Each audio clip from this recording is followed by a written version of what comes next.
ইসরায়েলের যে সুদীর্ঘ আর বেশ জটিল ইতিহাস সেটা নিয়েই আজ আমরা কথা বলবো।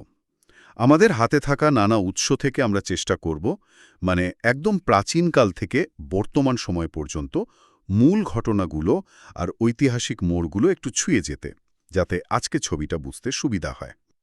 ঠিক। আর এই ইতিহাসের শেকড় কিন্তু বহু গভীরে। আমরা যদি দেখি খ্রিস্টপূর্ব প্রায় ২০০০ বছর আগে ইব্রাহিম, ইসহাক, যাকব এদের হাত ধরে ইহুদি জাতির একটা গোড়াপত্তন হয় আর কি।